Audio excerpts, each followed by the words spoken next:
En 2050, 75% de la population mondiale habitera en ville. Les zones urbaines deviennent de plus en plus importantes et s'étalent en grignotant des surfaces agricoles.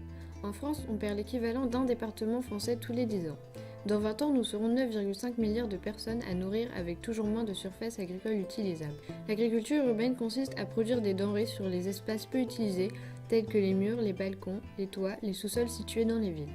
Par exemple, à Guingamp, la mairie a mis en place des ruches au cœur de la ville qui produisent 75 kg de miel par an.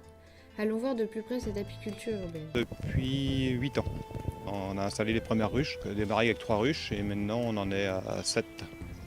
Alors c'est un miel un peu particulier, il est un peu plus fort qu'en campagne. L'abeille n'est pas au contact de la pollution parce qu'elle récupère le nectar de la fleur tout de suite dès que le nectar sort de la fleur. Donc le nectar n'a pas le temps d'être pollué. C'est en développement et c'est un peu une mode maintenant je pense, mais bon je pense qu'il faut aller dans ce sens-là parce qu'au moins ça fait prendre conscience aux gens qu'avec un tout petit bout de terrain on peut faire un peu de légumes, sur un balcon même, on arrive à faire des choses sympas quoi.